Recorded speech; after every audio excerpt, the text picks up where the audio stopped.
All right, colleagues, let's start our final session.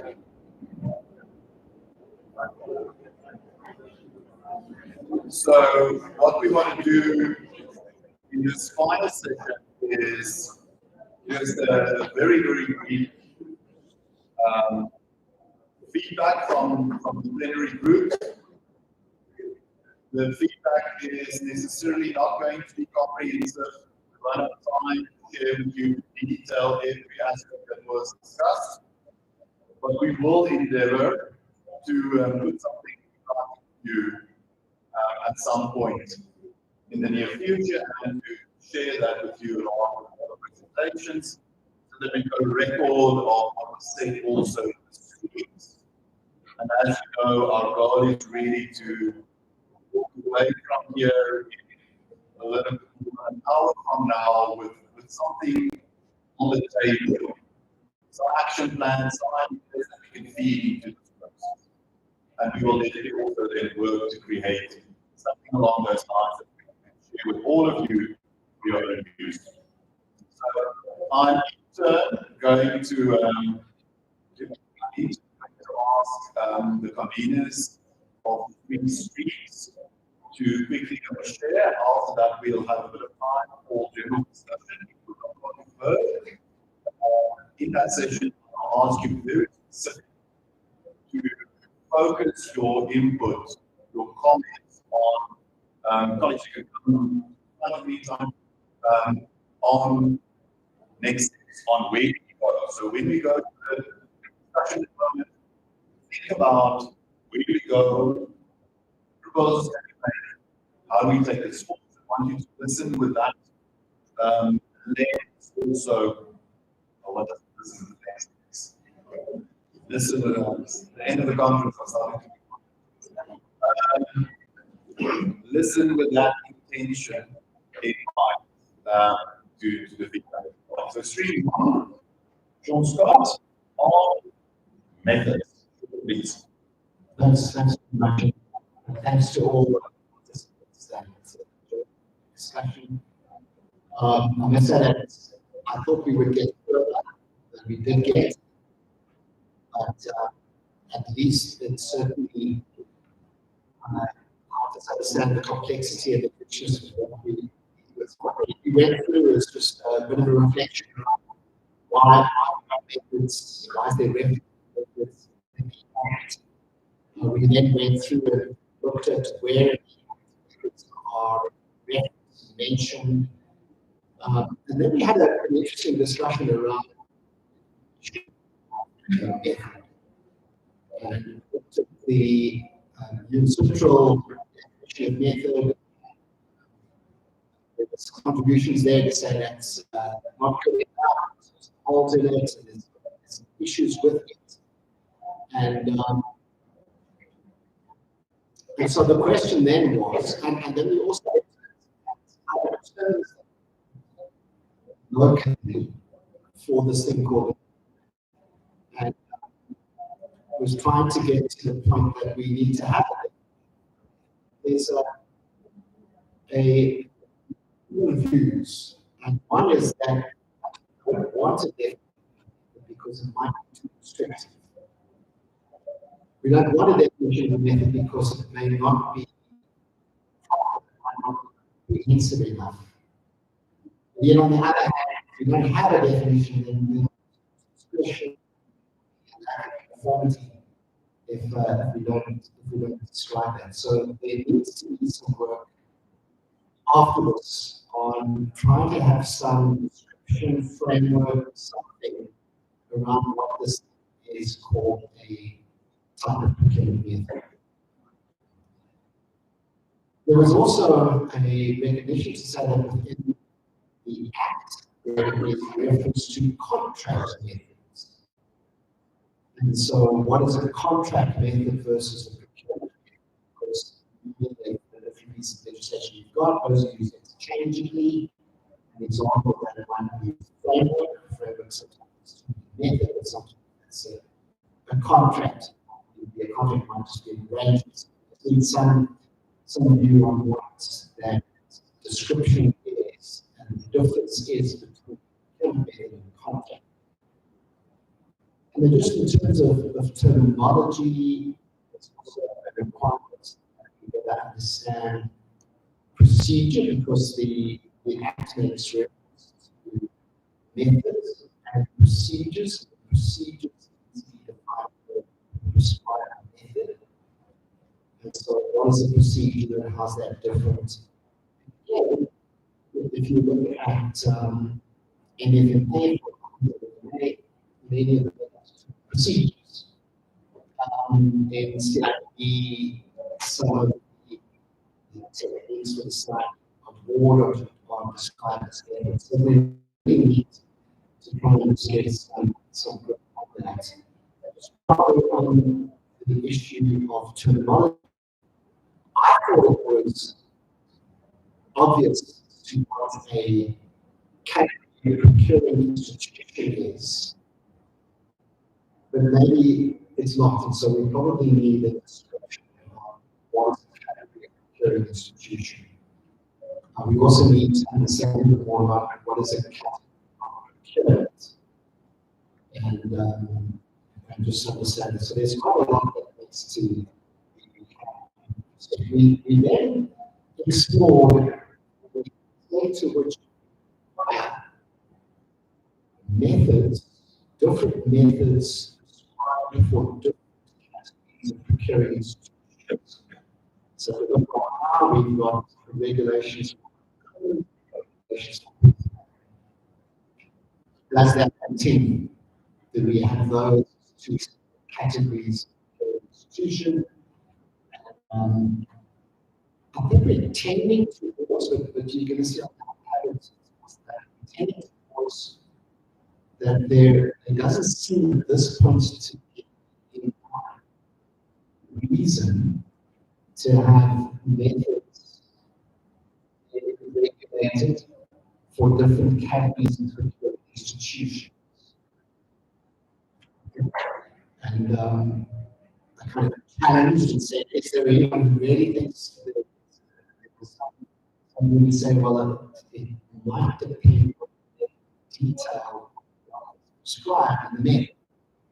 If the method does require the detail that so if we keep it very high, an example might be direct.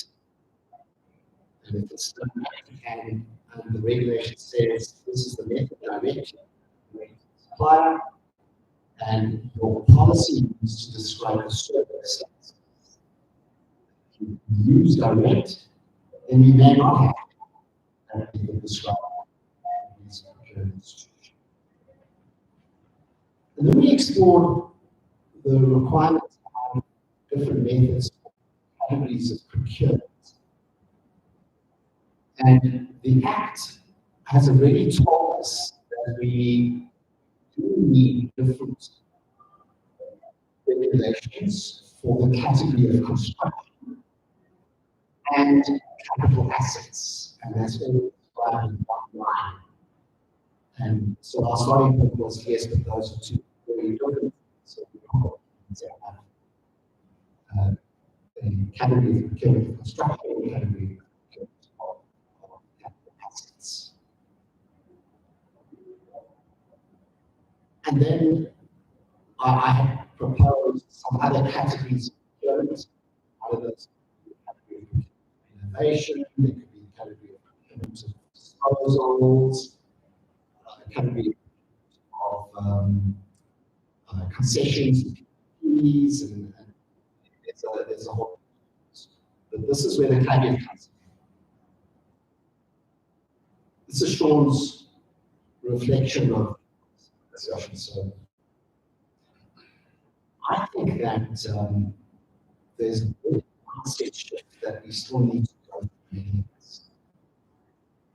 And if I could use the Schedule 2 as an example, Schedule 2 is from thinking that the exemption that they currently have on TRC and that we don't really have to get into this discussion. We're different, we're competing, and so when we challenge that a little bit, and we kind of start getting to the conclusion to say that probably what we need to do as a schedule 2, for example, in the 3B seminar, is describe what method you enforce and be able to articulate those and have a discussion with the procurement office to say this is what our methods need to look like. And therefore, if your methods that you're going to prescribe to us don't accommodate these requirements, then you have a basis to ask or to have an exemption. And so there's quite a bit of work that needs to be done to go through the process. So I think the mindset is that we will get from the process. And I don't think that that's necessarily the starting point that's treasury kind of this issue of methods. And so there's quite a bit of next step work that needs to be done. So the conclusion is that there is likely to be a number of categories of procurement that will have their own set of different regulations. But that is going to require some detailed analysis of the work involved. Did I capture everything for those that were in? I know there's a lot more detail that we can discuss, but try and get that in.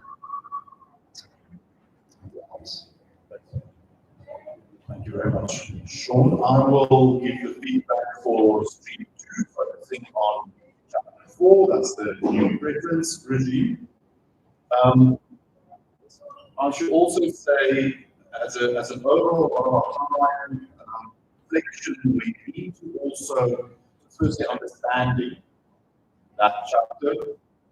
There are a number of very difficult interpretive questions in relation to that chapter. And there are concerns that we raised about the limits of regulations to bring clarity to our regulations. Some of those things are potentially beyond the power of regulation to fix. And one should perhaps be quite explicit and open about that.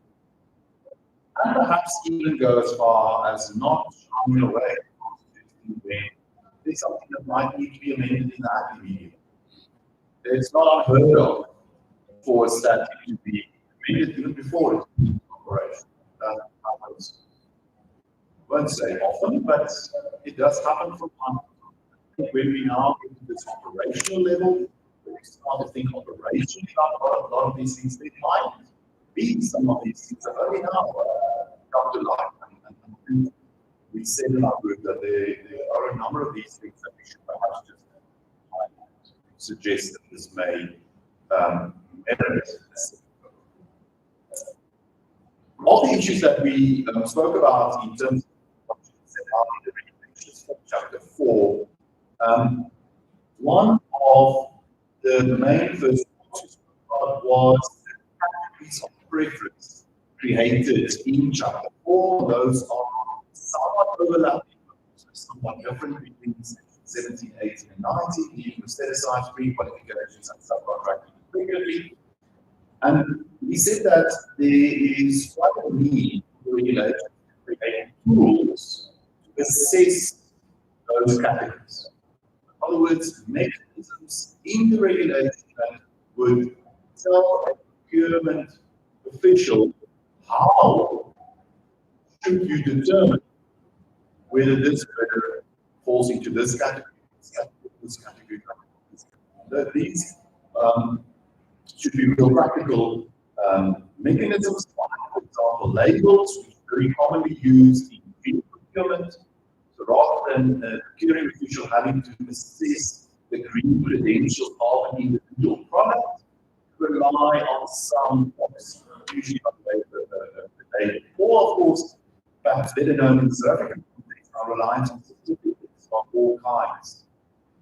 Tax certificates, now, of course, in electronic form, it's been used for a long time.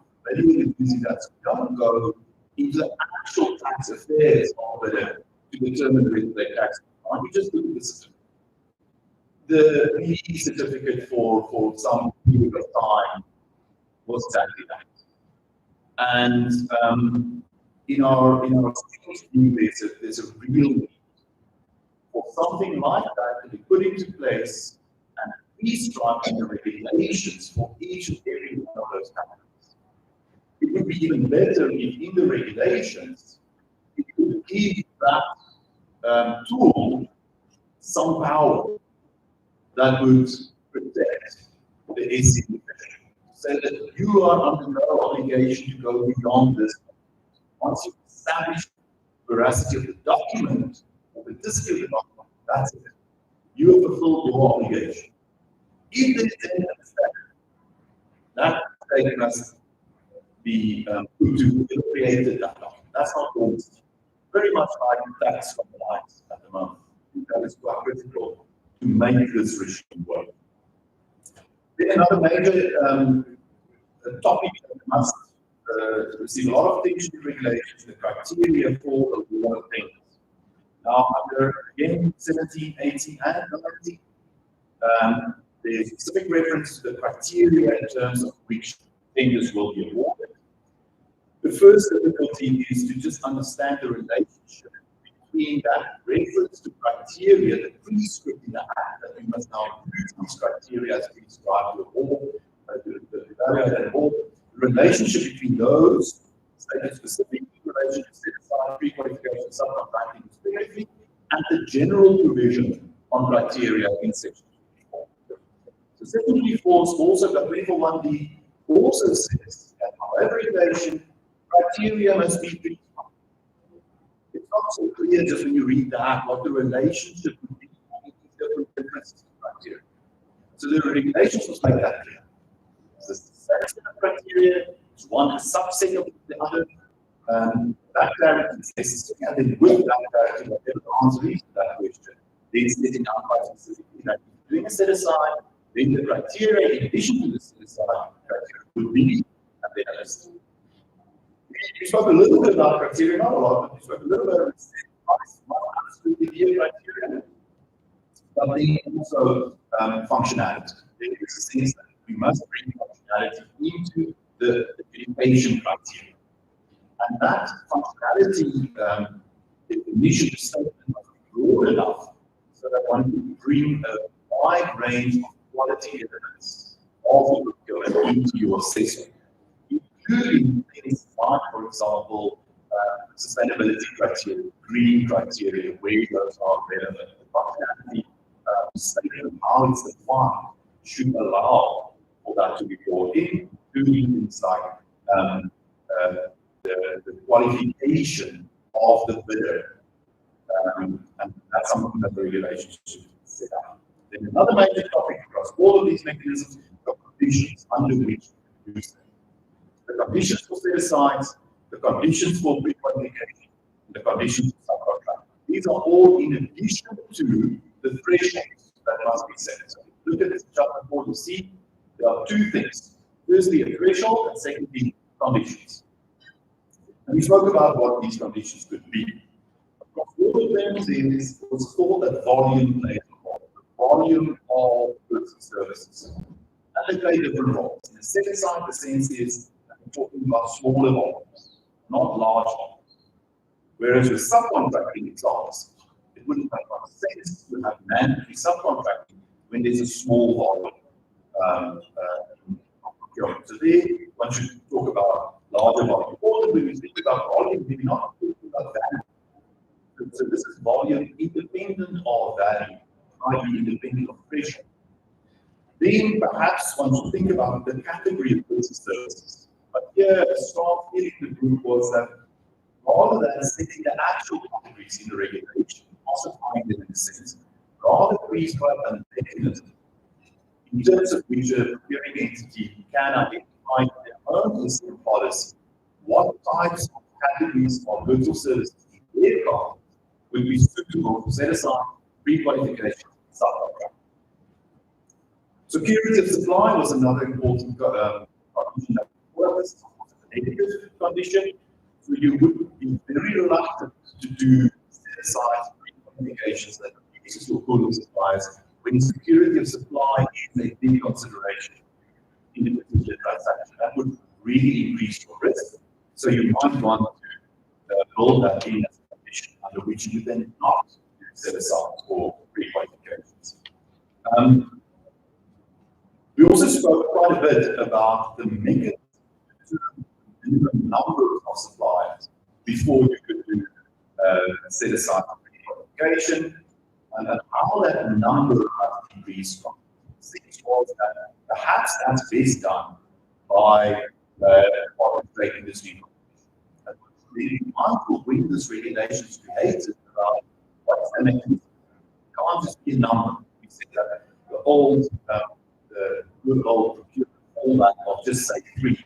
When you're not sure about it, just say 3, make the number 3 would not be a good approach. Something a little bit more specific is necessary, and that would require other products. For subcontracting, we noted that important functionality of using subcontracting is taking the grading into consideration. And of course, that's in both the infrastructure construction context. You cannot think about subcontracting and how to approach, whether to approach subcontracting without thinking about grading. Both the grading of the main contractor and in the subcontractor, availability of that. And then following on from that idea of grading, also, the grading might not be the same across the entire project. There might be different gradings in relation to different stages and phases, but also the very mind the need for skills transfer. That's why we want to subcontract. And how to build that into the conditionality. And then the final point is around sections 21 and 22. These are the 2 sections dealing with, on the one hand, sustainable public procurement, the other, the very long list of economic kind of policies, so that's innovation, benefication, small enterprises, labor absorption. And there's a real need for the regulation of the managers to determine whether stated objectives are met. So how are we going to measure those things? And at the same time, also the standards to determine whether it is appropriate to use any one of those particular policy objectives in a particular time. What are those things? Under the Act, really just a one-liner, and to make that a reality, the regulations will have to include these measures and standards once. That's as far as we got. So, Ronald, over to you. So Ron said that I'm finished with all of the next programs. You said the training I understand. There was, of course, I think the professionals come through often, and also there's an important link between methods and types of specifications, and that needs to also come into this dialogue, this conversation, types of methods. But I think the reason I wanted to raise this is the important point which you made, that we have an opportunity to not necessarily continue with the methods as we have them for the past years. And that we need to take some time out and methods which are more appropriate for technology space that we're moving into. And also see if there isn't something that we could maybe grasp from other jurisdictions, possibly use. One of the examples we have is the UK's use of the method called competitive flexible procedure, which allows the institution to put together their method for that. So we need to take some quality time to think through what those be. We must use that opportunity and just take everything that we've got currently and assume that's going to want.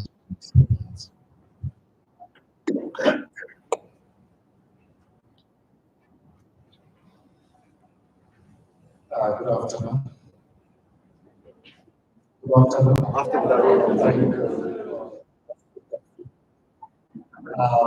Yeah, from our group, we are the yes.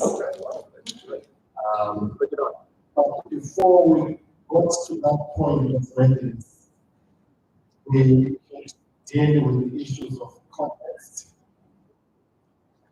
Issues of context are the education and training landscape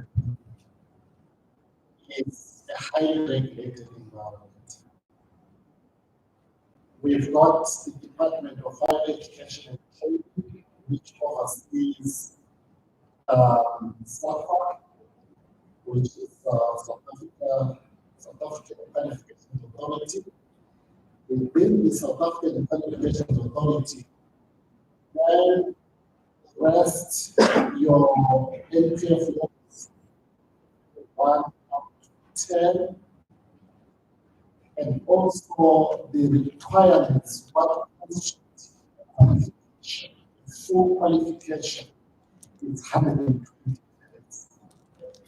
Anything less than that is a part qualification. Then within this, SAPA is also the jihad. Within SAPA, there is also vision for professional bodies. Professional bodies exist within the unit. Now, there are two types of professional bodies. We have what we call statutory professional body, that is underpinned in the Act of Parliament, and then we have a non-statutory professional body, which is relying on the goodwill of the university. So an institute, then it means the institute has a choice, or the statutory or the non-statutory. So we looked at all those. Just below SAPA, then you've got 3 pillars. Just think of it. One of the pillars is to how it deals with trade and stuff like that. And then you've got the QCTO, which is the Quality Council on Trade and Occupation. Under QCTO, then you've got the 21 cities. As of 1st July 2024, the next has changed drastically in terms of how the short programs are delivered. It is from the QCTO space that we have the professional bodies aligned to that, and also your occupational qualification. It is within the QCTO space as well, where we can actually explore the micro-occupation concept. Then we can build skills programs that are registered with an ID number, that build up to the formal qualification of 120 credits. So that's the landscape. Then the other pillar is the CHP, which is Council on Higher Education. That pillar deals primarily with our conventional universities and other institutes of higher learning who offer degrees, diplomas, and qualifications. So this is how the education landscape is now. Now, having looked at that, when we looked at the attractiveness of procurement now as a profession, and we kind of agreed that it's not so attractive for so many reasons. So our discussion then emanated. It's not that attractive to the extent that we are not probably attracting young talent. How can we attract young talent into the profession? But the thing that also framed our discussion is the aspect that the Chief Justice included in the report, the state capture report. Among the recommendations, there are two groups that there is no professional body for public. Number two, the qualifications, who must weigh public procurement. All kind of guided and then we also looked at can we standardize in terms of the entry level? Can we standardize that? We looked at sustainability in a completely different perspective. We looked at sustainability in terms of skills development, in terms of competency development. Is it sustainable? Can it sustain it so that we can replicate over and over? Even the young people in the profession. And we also looked at pathways. Are there any pathways in the procurement skills that the officials they can pursue? We're also mindful of people that are already in the system, they do not have the formal qualification. How does that work? Within the QCTO and CHE space, what we call recognition of client. So it means there's no competency that is going to be brought up, going to be recognized. And we also looked at the aspects around we are not so attractive. If things go wrong, if the activity is blamed on SCM, so we look at it how do we change perceptions? The minimum qualification that these two have to be looked at as well. Then should it be compulsory who works in the public? Compulsory. If so, how can we ensure that it's compulsory? Then also, to the extent of taking it off, how does it be taken off? And look at aspects of positioning ourselves. How can we do it? Do we have the right voice for everyone? However we can do it. Can one voice be loud enough? Or the collective voice that should be loud enough as the process? And we look at the aspects, the concept of the skills, your continuing professional development. This program constitutes that. If you belong to any professional, you can go in there and pay. One element that we also looked at was how can we standardize the job titles? In one element, you have chief director of the head of on the other side, you have CPO. To what extent can you standardize these job titles? In the process of standardizing, we also looked at the process. What extent can influence? Procurement continually what CFO, yes, PSMA and MFMA by default done that way. Is there a chance that government can reposition where procurement reports? So having looked at these aspects, what our problem statement. One statement that we need to emerge with what embrace the aspects that we have looked. We couldn't come up with one problem statement, unfortunately. Think about this one, these two rather. We say cultural reforms towards position. Now, what we're looking at there is to what extent are we going to implement change management? From the cultural perspective, the way people see public procurement, the way you want what kind of mechanism I can have in place that will deal with those elements of change? with basically changing the mindset. Our imports, not as juniors in our role. The other problem statement that also probably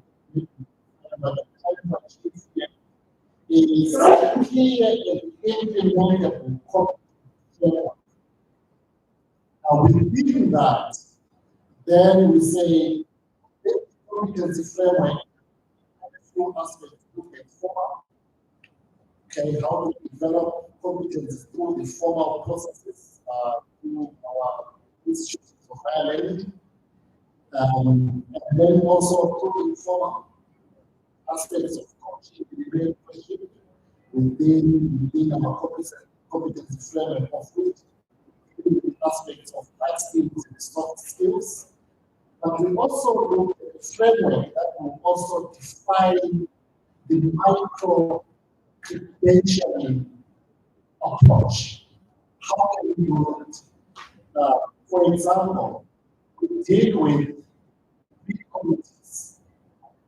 In big committees, there are things that need to be in existence, like your specification writing, like your demand management, understanding of the market. If you draw the specification and there are no suppliers who are delivered to meet this. So by bringing together these elements, they form what we call a skills program of probably 30 or 40 credits. That skills program must be registered with the QCT of the four, so that it forms part of the education framework. Those are some of the elements that probably would be important to look at. The other element in this stage is the element of designations. Now, designations, they come with the professional body.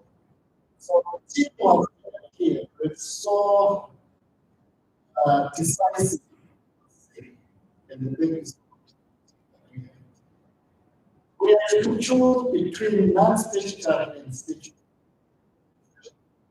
The resounding, we prefer the statutory because it helps to create that voice that we saw in the space of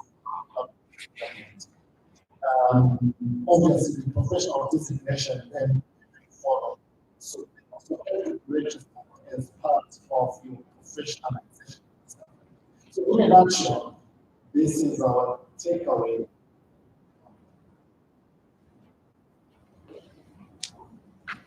Excellent, thank you.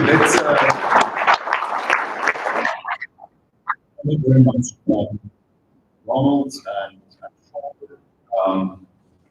While you were speaking, I was really couldn't help myself. I could see the competency regulation forming. I could see the chapter. So I think we're well on our way, Ronald, to drafting a set of regulations on competency on that whole area with a nice competency framework attached as a schedule to that. Can just be plugged into the process, and I think that's one thing that is perhaps low-hanging fruit that we can really use this opportunity to make a lot of gain on exactly what you said now. So thank you very much for that. Yeah, Sean, I mean, the area you looked at, your group that I looked at is perhaps still a lot more messy, perhaps a lot more thinking still needs to be done. I couldn't help but think when you were talking just now, thinking back of a comment that Santi made this morning, yesterday, about the dangers of having a closed list of methods now. And I agree with you, I think that would be a mistake. And we have to think long and hard about how we're going to approach this matter. One, whatever thinking and holding the whole process up. I think it would be a mistake to rush now, just write those regulations, methods, and somewhere in between those, we have to find a workable solution. That is something we're thinking about, whether it's a new firm or whether it's first base, deliberately keeping it open or whatever that might be. But I do think it's important to keep the space open, with a little bit more reflection to think of new innovative. Okay, now for me, let's get a little bit of input from the floor. We've got around for people, so I'm very keen to hear more input. Thank you, Rana. That side. Yes. Thank you, Chair and colleagues. That's quite a career case in time, but just wanted to let out before the this out. Over the past few days, we've been urged by that we must do something. We mustn't sit and wait and process it now again. We mustn't sit and wait for things to happen and then forget it. We need to drive this process. We all know the urgency of it. Now, there's a tremendous amount of work to be done. The three might be close, they might be ready, but the other two are not near ready. So there's a tremendous amount of work to be done. And I think if we all try to do all the work, it's not going to be effective. So I'd like to propose that we set up small working groups to address specific issues. And those groups need to be small enough that it's not unwieldy, but big enough that we still get a diversity of our community. Thanks, Chris. I like that proposal very much. So that's definitely something on the table. Putting on the table. Thanks. Please, Ron. Thanks. The shortest one, pre-conference, 30 September, short, for those who know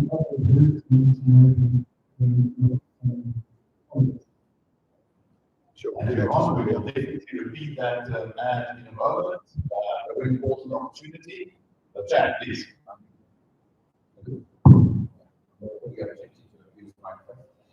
I just had some questions. Hello? All right. I just had some questions for Mr. Scott in relation to the street that you covered. So I know there's very much to go into. But for Sean, you mentioned innovation. And how essentially do you envisage, in your mind, how the innovation method would work?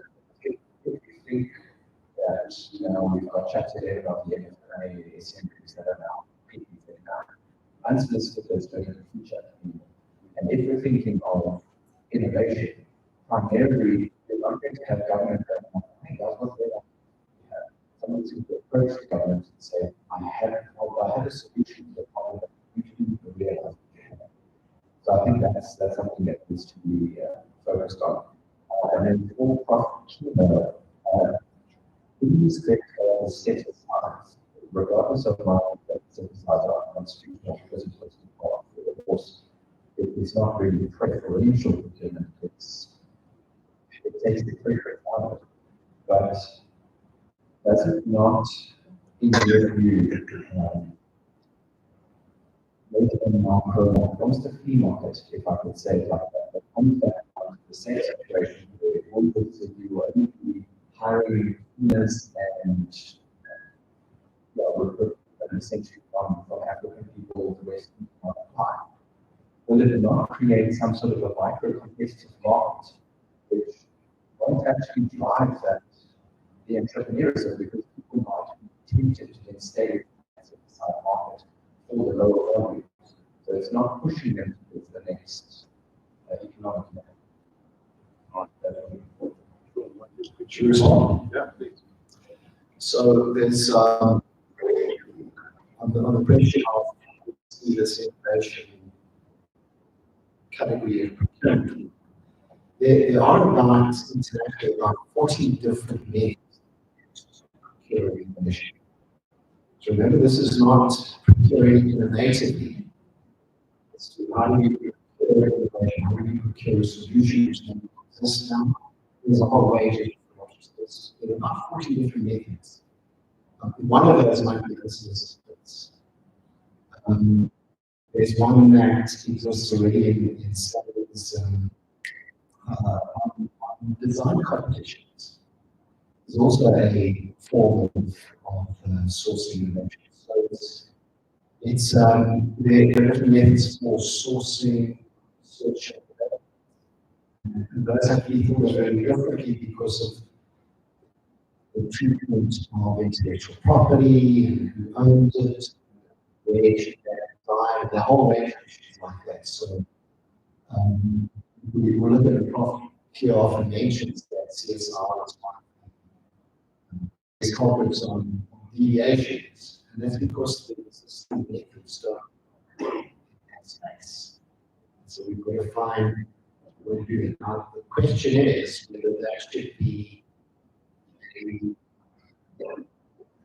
category of procuring institutions, so CSR, Research Foundation, HSRC, and Pearson's, so those guys who we say these are the ones that would use that.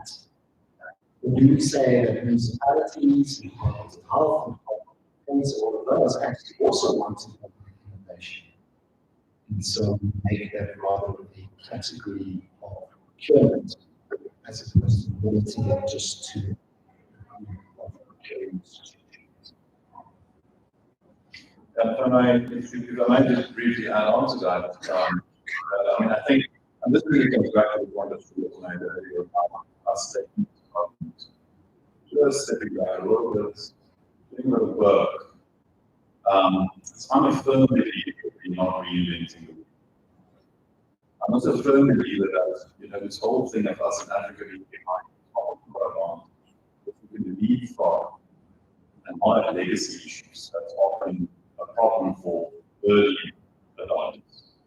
I think you should really, in this place, do that, because there's been a lot of different systems across the world on many mechanisms. Some of them has worked, some of them has not worked.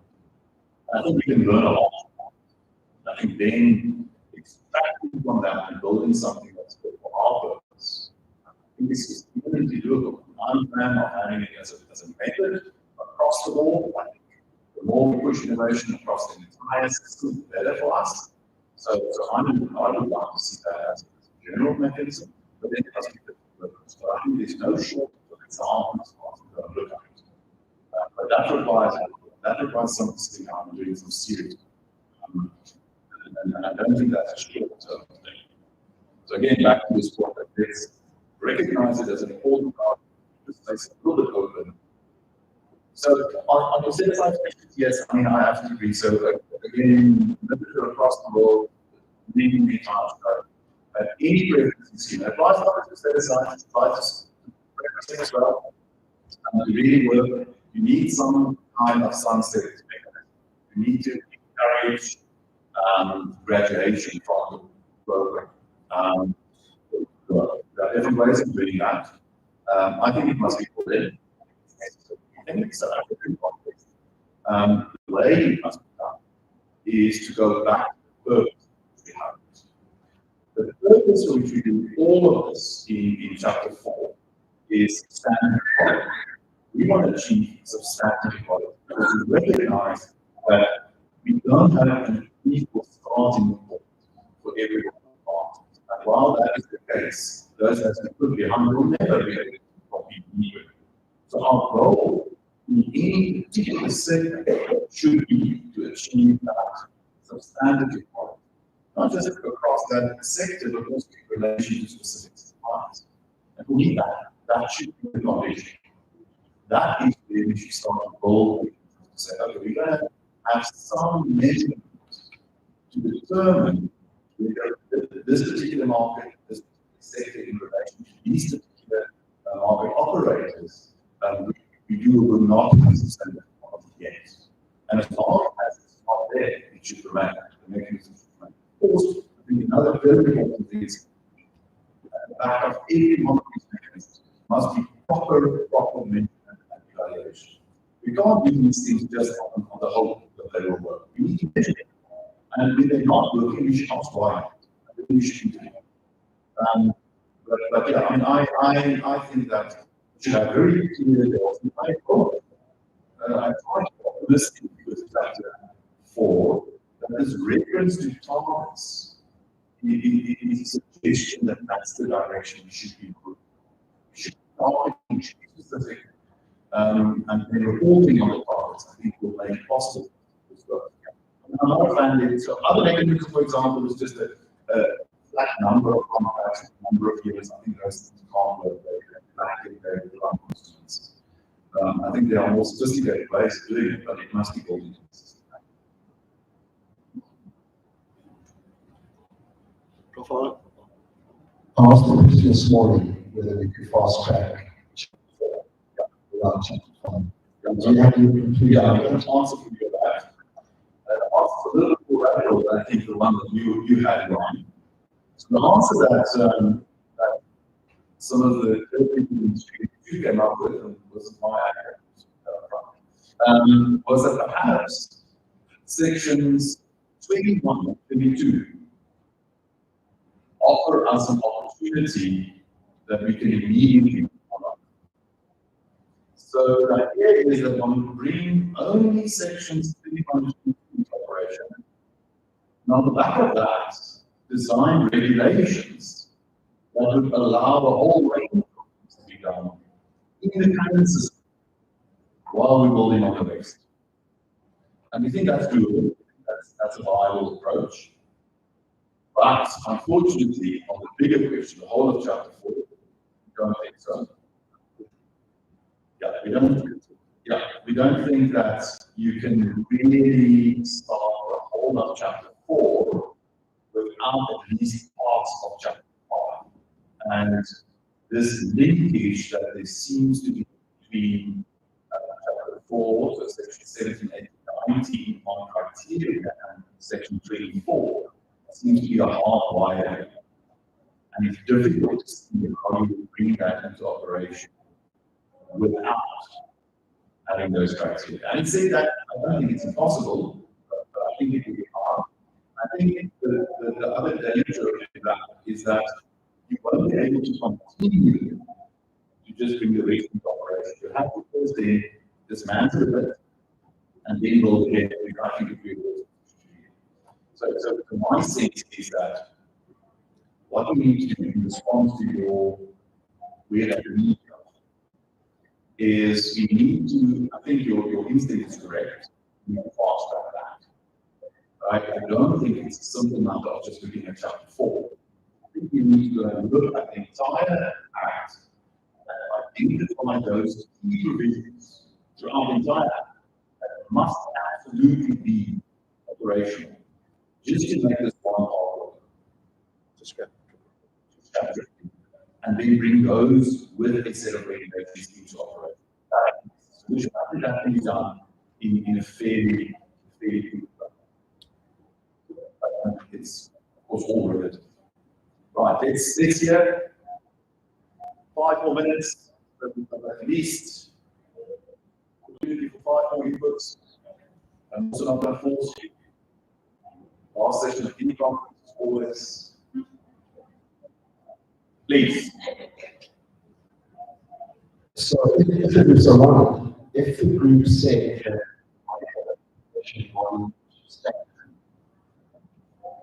can a professional body be set up, statutory professional body be set up with this next round of regulations that we're going to be doing, or do we need to start from that to get that done? You can answer that question. Okay, yeah.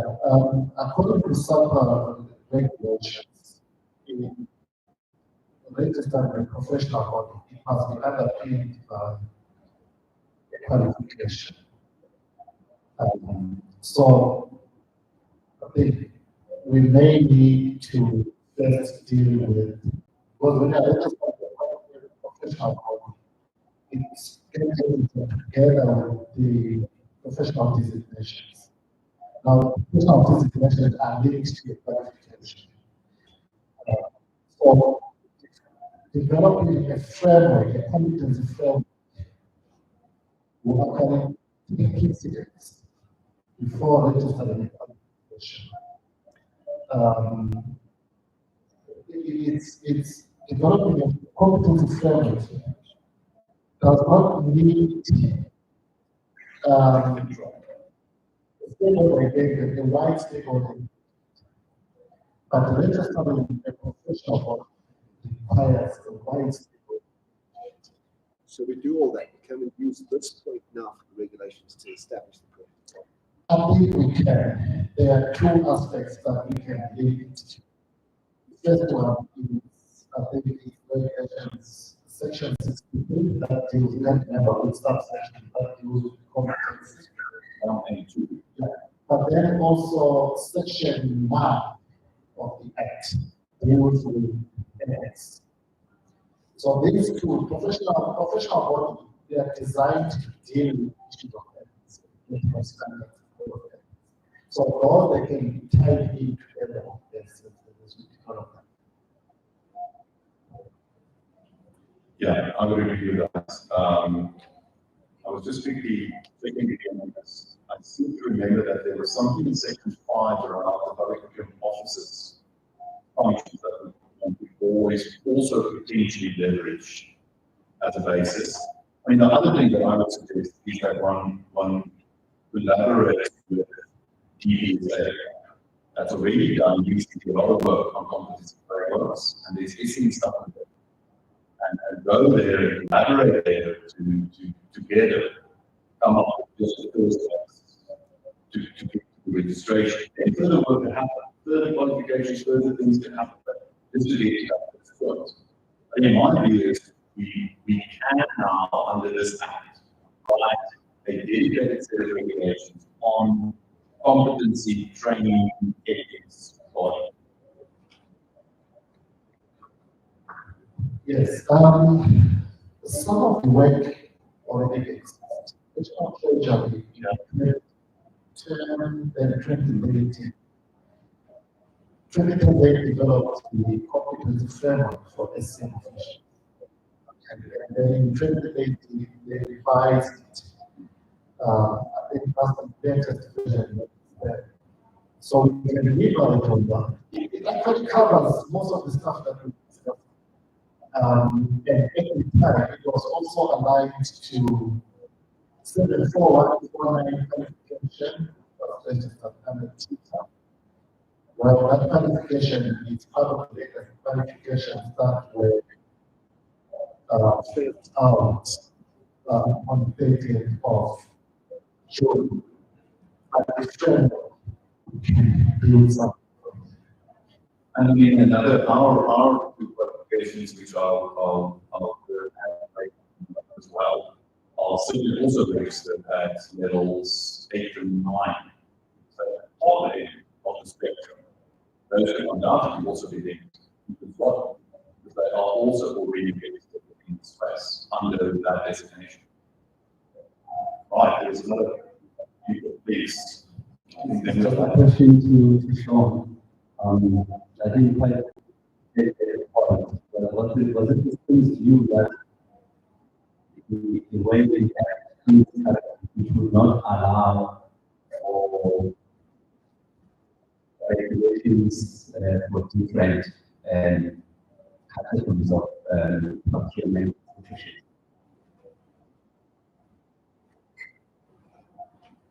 So the Act doesn't allow that. So the regulations for procurement institutions. I think we were concluding that it was not necessary to categories of procurement institutions, but rather categories of procurement. And that's the statement. I think we need the procurement institutions to argue against that. Because the starting point is one size fits all, and justify why not. I think a lot of the justification would be rather the effort would be better spent at the category of procurement rather than at the institution. So this is also an old debate that Ron Bartolome and I used to have with great joy over many years, where I don't accept the argument that there is a good argument to be made for construction procurement to be treated. And it's not because I don't think that construction procurement is different. It's the opposite. It's because I think that there are other areas of complex procurement that can benefit from having access to that same, more sophisticated form of procurement. So I want those things, absolutely. But I don't want it to be only for the use of construction procurement. ICT, for example, I want them to get access to that. So what I would do is, yes, absolutely, bring those construction methods to the table. We must have them, but let's make it open to a broader range of them. And my view is, for all institutions that think that they have a special position and they ask for special treatment, bring those arguments to the table. My sense is, in most cases, more entities benefit from that than just that one or two. So let's build them in as a appropriate specific type of whatever it might be. And we can see who else also has. I mean, that's my kind of take. Okay. I think that we are more or less done on judging it. Right. First, join me in thanking my two colleagues for their work on the streets.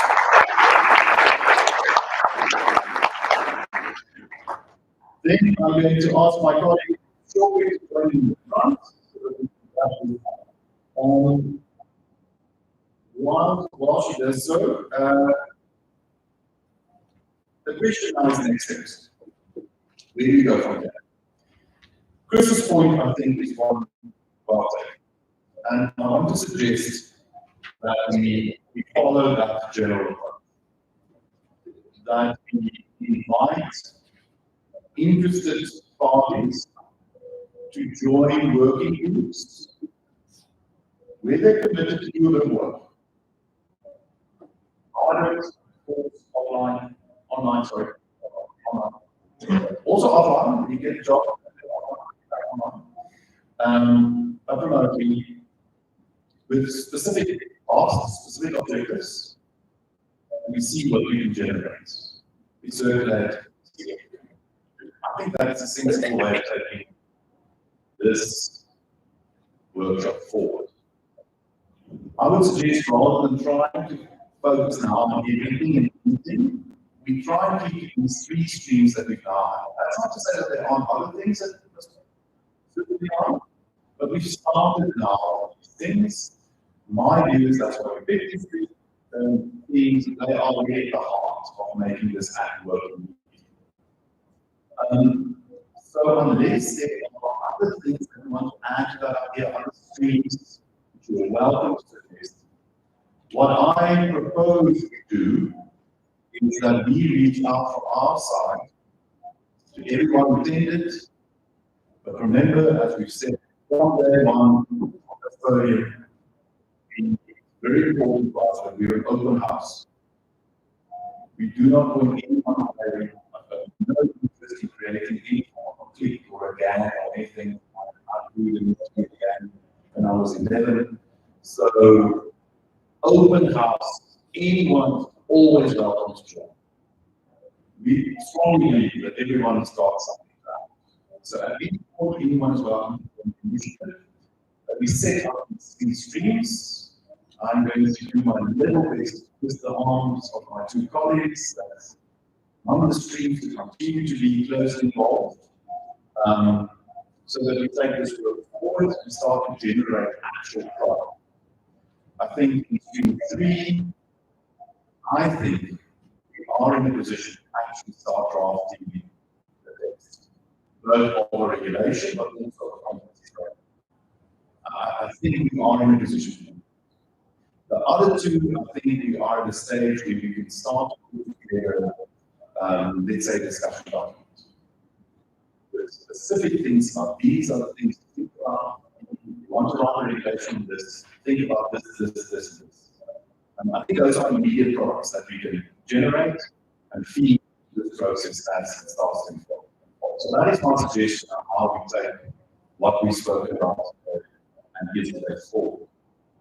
But please, if there are any other ideas, you know it, all of us, send those ideas to us. We are very, very open for suggestions. Allow me then to bring this to a close. First, we're going to ask my colleague, if you're okay, all right? So I want to talk first in closing, just a little bit about the sense of community. Now, I know it's very important. And for community, events, engagements, opportunities are important. And I want to talk about two different types of opportunities. The first one is training. And we happen to run an interesting program that you might program that we might be interested in. So I'm going to ask my colleague to say a few words about the postgraduate program. That's just some of the opportunities available to you in this space. So we can talk about programs.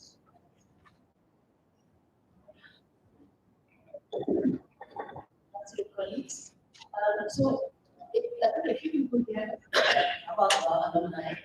And what we've run since 2020 in Stellenbosch is a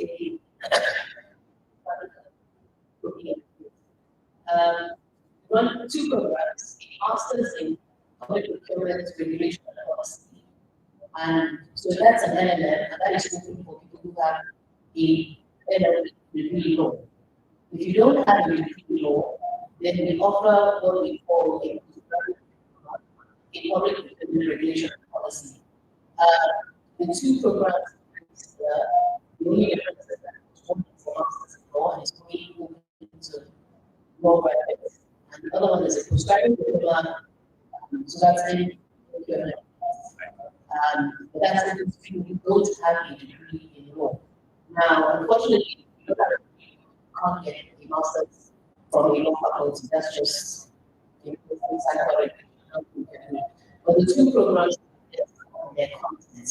So if you really wanted to implement regulation and policy, it's American and a bit globally as well, then either the PhD or the master's would be useful. The major difference between the two programs is that for the master's, you have to do basically a research paper, and then on the postgraduate program, you don't have to do the research classes. A lot of the assessments the same.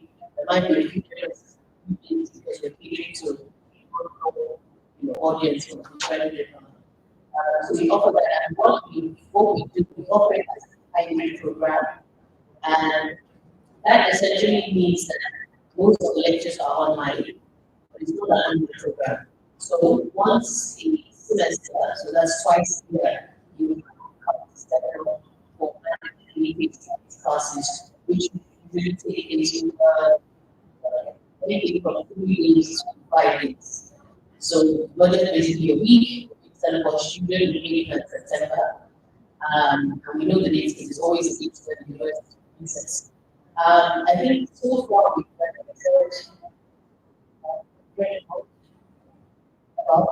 across a little bit of programs. I mean, I think maximum of our former students in the room. Chris, Liberty Child,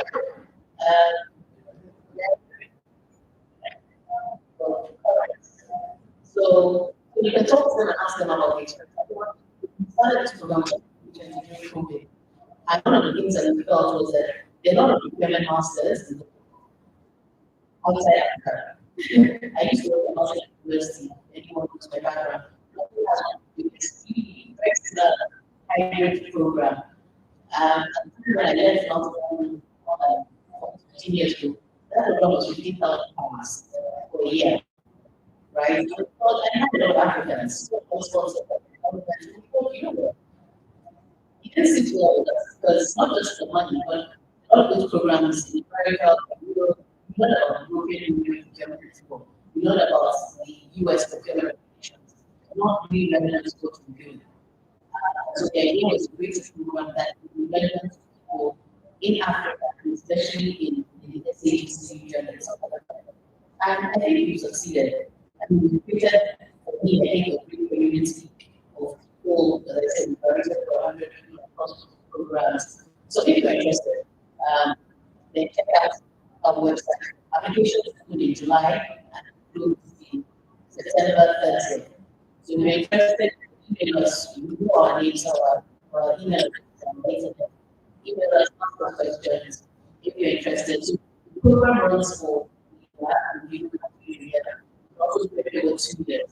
If you do it over a year, then you take 2 modules in semester.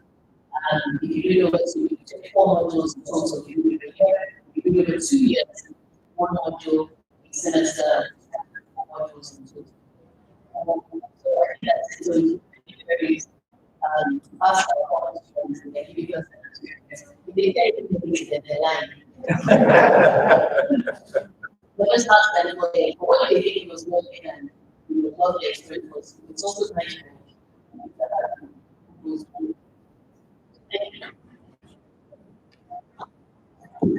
Right, thank you. So that's one opportunity. Let me then speak to 3 other opportunities, events. The first one that I would be very surprised if there's anyone that's not already familiar. But I do want to highlight is BTAC Forum run by Mr. Watt. I do want to say, if you're not aware of it, if you're not aware of it, I'm on this day. Do not leave here until you start looking. That is the go-to place to get any news in this community on a weekly basis.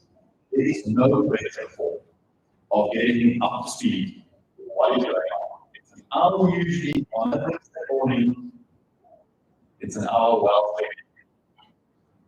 Lots of really important discussions on leaders in the field, people, lots of input. What I love about the room is there's always somebody on the room on that list that's on the first hand knowledge of what we talk about, and that can tell us the latest news. So please, if you're not already involved in that, that is really a go-to this community to make sure that we get onto that. Secondly, and Ron has already referred to this, the National Research Foundation will begin running a major international community. Yes, there is South African community, but it's part of a large international global. And we are very much active in that community, but we're not. So from the 4th to the 5th of September in Victoria, in our NRF campus, right next to the CSR, we will again offer a world-class, this is, I promise you, this is as high a level as it gets. You will know that I go around to all of these things. This is as good as it gets. International conference that will focus on procurement methods and procurement specifications. Not just what we do in South Africa, basic practice worldwide. I do want to say that you will not find a better opportunity anywhere to really engage at the highest possible level with these topics. Registrations are now open, and I've recently checked our level of registration. You want to move very quickly, you want to get a seat. Seats are limited, of course. It's only so that you get on that. Also, a free hybrid event, so you can also register for online participation. If you want, you can go to our YouTube site, we've got a link, or just go to the NRF site, you'll find a page there, and we'll take a page as well.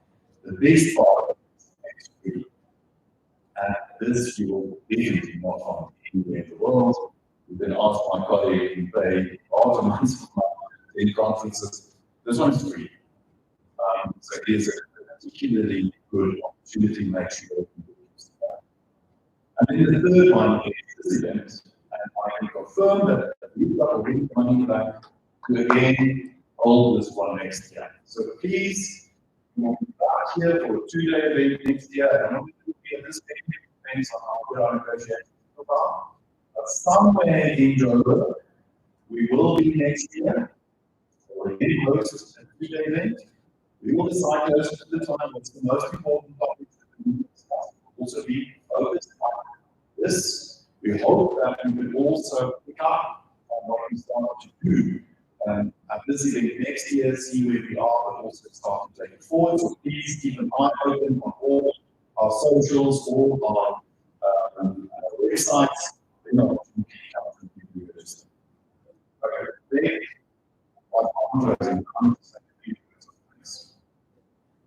firstly, let me thank all the speakers and the facilitators during these days who really given their time, their expertise, their energy. All of us got day jobs, and very few of these speakers got the privilege, luxury that I've got to do this as my day job. Most of our speakers took time out of their day to be here with us and share their experience. But I am extremely thankful, and I think the whole community is, for the time and effort that they spend. Please join me in thanking our speakers.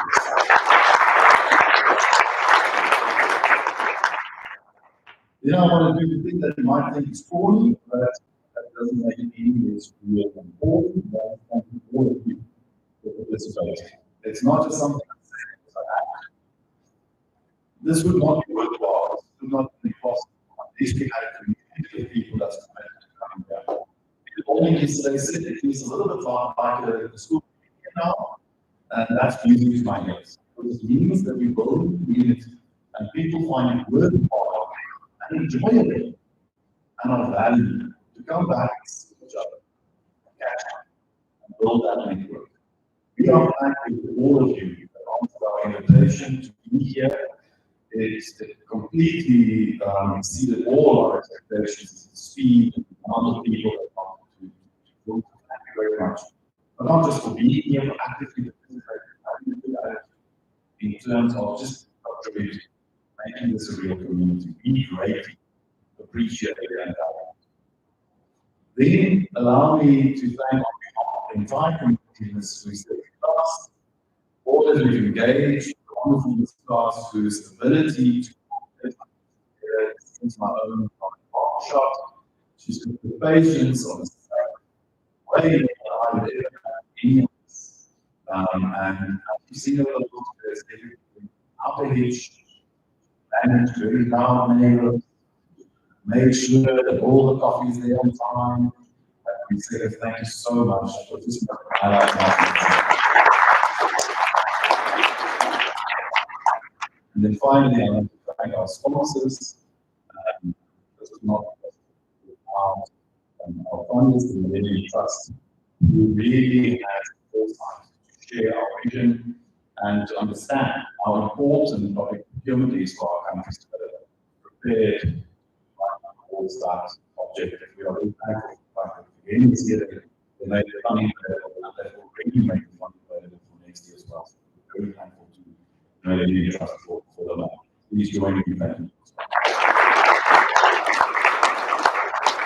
And with that, please, I say thank you very much. Travel safe. We will be in touch, and until we see each other.